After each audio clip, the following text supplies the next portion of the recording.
আমাদের দলের মহাসচিবকে আমাদের দলের চেয়ারম্যান এবং মাননীয় প্রধানমন্ত্রী সহ সংসদ নেতা সহ আমাদের স্ট্যান্ডিং কমিটি ওনাকে মনোনীত করেছেন এবং একইভাবে যখন আমাদের প্রতি নির্দেশনা এসছে ওনাকে নির্বাচিত করতে আমরা সকলে ভোট দিয়ে ওনাকে নির্বাচিত করেছি। উনি বিএনপির মহাসচিব বটে, কিন্তু বাংলাদেশের রাজনীতিতে অত্যন্ত পরিচ্ছন্ন একজন রাজনীতিবিদ।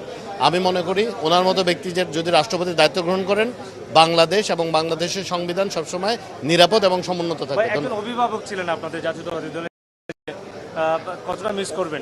উনি আমাদের দলের অত্যন্ত বর্ষিয়ান নেতা ছিলেন। আমরা অবশ্যই ওনার আন্দোলন সংগ্রামে যে অবদান আছে আমরা ওনাকে মিস করব, কিন্তু রাজনীতির জায়গাটা হচ্ছে চলমান নদীর মতো, এটা চলতেই থাকে, এটা চলমান প্রক্রিয়া। তো আশা করি উনি ওনার জায়গা থেকে দেশের জন্য অবদান রাখবেন, আমরা আমাদের জায়গা থেকে দেশের জন্য অবদান রাখার চেষ্টা করব। আমি তো মনে করি আজকে বাংলাদেশের একটা ঐতিহাসিক দিন, কারণ দীর্ঘ 17 বছরের আন্দোলন সংগ্রামে গণতান্ত্রিক অভিযাত্রা শুরু হয়েছে। 35 বছর পর আমরা আবার একজন রাষ্ট্রপতিকে নির্বাচিত করলাম।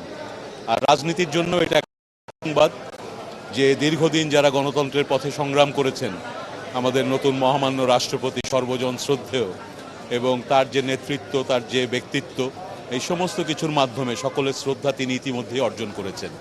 আমরা আশা করি রাষ্ট্রপতির মতো একটি পদে উনি যথার্থই অভিভাবকের মতো দলমত নির্বিশেষে এই দেশকে নেতৃত্ব দিবেন। আমাদের কাছে খুব ভালো লেগেছে এই কারণে যে আমাদের মাননীয় প্রধানমন্ত্রী জনাব তারেক রহমান একজন যোগ্য ব্যক্তিকে তিনি নির্ধারণ করেছেন রাষ্ট্রপতি হিসাবে এবং প্রার্থী করেছেন। 35 বছর, দীর্ঘ 35 বছর পরে আজকে অতি উৎসাহের সাথে উভয় দলের সদস্যবৃন্দ নিরপেক্ষভাবে তারা ভোট প্রদান করেছে এবং সেই ভোটে 6 জন অনুপস্থিত ছিলেন, কিন্তু সকল সদস্যরাই ভোট দিয়েছেন। তাতে করে 88 ভোট পেয়েছেন জনাব ফখরুল ইসলাম আলমগীরের প্রতিদ্বন্দ্বী অলি আহমেদ, ফখরুল ইসলাম আলমগীরের প্রতিদ্বন্দ্বী, এবং ফখরুল ইসলাম আলমগীর পেয়েছেন 255 ভোট। তো কাজেই তাকে নির্বাচন কমিশন, প্রধান নির্বাচন কমিশনার প্রাথমিকভাবে নির্বাচিত ঘোষণা করেছেন এবং এই নির্বাচন 2টার সময় শুরু হয়েছে, বিকাল 5টা পর্যন্ত চলেছে। নির্বাচন কমিশন অত্যন্ত নিরপেক্ষ ভূমিকা রেখেছেন।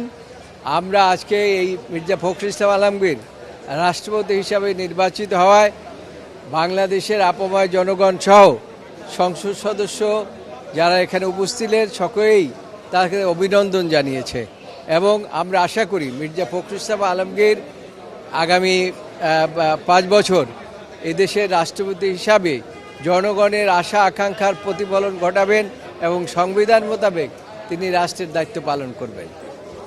ভালো লাগলো, গণতান্ত্রিক প্রক্রিয়ারই একটা অংশ এটা, এবং দেশে একজন নির্বাচিত রাষ্ট্রপতি পেলেন এবং আমার মনে হয় যে আমরা ভবিষ্যতে গণতন্ত্র আরও প্র্যাকটিস করতে, অনুশীলন করতে পারবো এবং ইনশাল্লাহ বাংলাদেশের মানুষকে গণতান্ত্রিক রাষ্ট্র হিসাবে বদলার চেষ্টা করব। পাশাপাশি দেশে কিন্তু সাংবিধানিকতা, সাংবিধানিক সরকার কন্টিনিউশন, মানবাধিকার, আইনের শাসন, সেগুলোর জন্য সরকার সচেষ্ট থাকবে ইনশাল্লাহ। আমরা ভোট দিয়ে আমাদের রাষ্ট্রপতি আমরা নির্বাচিত করতে পেরেছি। এটি বাংলাদেশের গণতন্ত্রের জন্য একটি মাইল ফলক হিসাবে থাকবে, ইতিহাস হয়ে থাকবে এবং আমাদের একজন বর্ষিয়ান রাজনীতিবিদ আজকে তার মর্যাদাপূর্ণ আসনে অধিষ্ঠিত হয়েছে। এটা রাজনীতিবিদদের জন্য একটি গর্বের বিষয়। ধন্যবাদ। দীর্ঘদিন সহযোদ্ধা হিসেবে পেয়েছেন রাজনীতির মাঠে।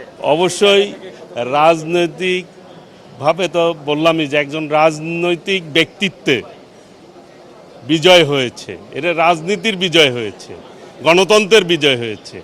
কাজেই উনি দীর্ঘদিন ওনার নেতৃত্বে আমরা কাজ করেছি, মহাসচিব ছিলেন। অবশ্যই আমরা কিছু হলেও তো মিস করব, তাই না?